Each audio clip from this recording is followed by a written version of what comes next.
राधे राधे, जय श्री कृष्णा। आज हम अक्षय तृतीया के बारे में बताएंगे कि पूजा कैसे किया जाएगा और किस दिन ये त्यौहार मनाया जाएगा। तो बोलिए नमो नारायण, माता रानी प्रभुनाथ की कृपा दृष्टि आप सबके ऊपर बनी रहे। तो अक्षय तृतीया का पर्व हर साल वैशाख माह में शुक्ल पक्ष की तृतीया तिथि को मनाया जाता है। यह आखा तीज से भी जाना जाता है अक्षय तृतीया को। इस साल यह तिथि 10 मई को सुबह 4:17 से शुरू हो रही है और 11 मई को भोर में ही 2:50 पर समाप्त हो जाएगी। तो ऐसे में अक्षय तृतीया का पर्व 10 मई को ही मनाया जाएगा, क्योंकि 11 मई को सुबह सूर्योदय होने से पहले ही ये तिथिया खत्म हो जा रही है।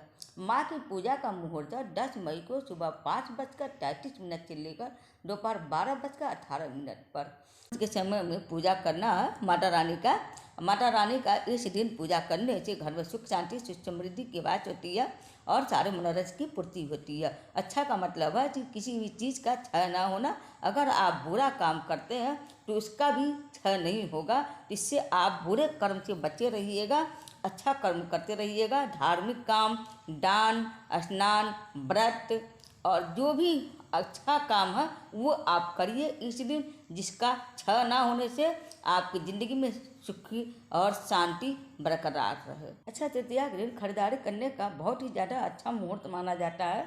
सोना चांदी, वाहन और ज़मीन जायदाद जो भी है, यहाँ तक कि शादी का भी कार्यक्रम आप शुरू कर सकते हैं। इतनी अच्छी मुहूर्त ये खुद पे ही मानी जाती है। माता का पूजा अक्षय तृतीया के दिन आप सुबह जल्दी उठकर स्नान कर लीजिए। अगर तीर्थ पर स्नान कर लेती हैं तो सबसे ज़्यादा तरह से होता, नहीं तो घर पे ही आप गंगा जल पानी डालकर और उसमें पानी में आप उसके बाद स्नान कर लीजिए। माता रानी गंगा मैया का नाम लेकर उसके बाद साफ वस्त्र पहनकर सूर्य भगवान जी को अर्घ्य दे दीजिए और संकल्प ले लीजिए। उसके बाद आप पूजा प्रारंभ कर लीजिए। पूजा स्थल साफ करके कलश रख लीजिए। कलश रखने के लिए आप अष्टदल कमल चाहे हल्दी या चावल से बनाकर उसके ऊपर रख दीजिएगा और चावल भर कर रख दीजिएगा ढक्कन पर। उसके ऊपर एक दिया रख दीजिएगा। अगर हो सके तो नारियल भी रख दीजिएगा, नहीं तो आप दिया भी, लक्ष्मी जी का पूजा में वैसे दिया भी रखना सर्वश्रेष्ठ होता है।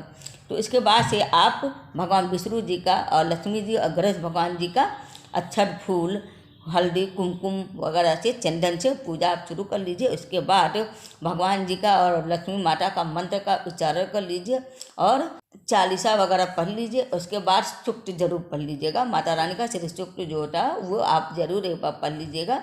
उसके बाद से आरती कर लीजिए, भोग लगा दीजिएगा। फल फ्रूट जो भी आपके पास होगा, अगर खीर बना के चढ़ा दीजिएगा तो सबसे ज़्यादा सर्वश्रेष्ठ होगा।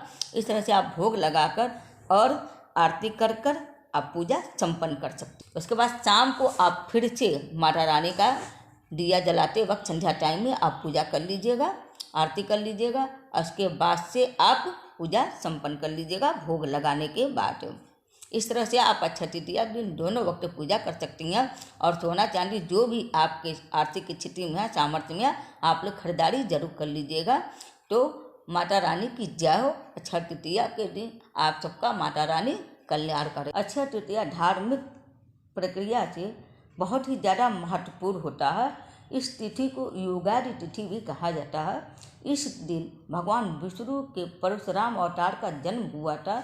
अक्षय तृतीया के दिन ही युधिष्ठिर को कृष्ण भगवान जी ने अक्षय पात्र दिया था, जिसमें भोजन कभी भी खत्म नहीं होता था।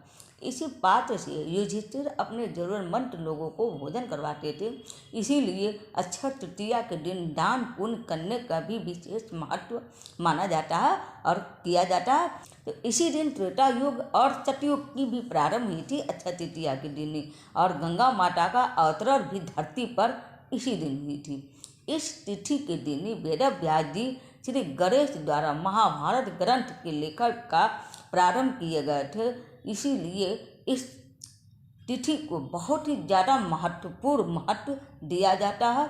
और इस तिथि के दिन ही हर साल बद्रीनाथ के कपाट खोले जाते हैं। इसी दिन उड़ीसा के प्रसिद्धि पूरी रथ यात्रा के लिए रथों के निर्माण का कार्य शुरू हो जाता है।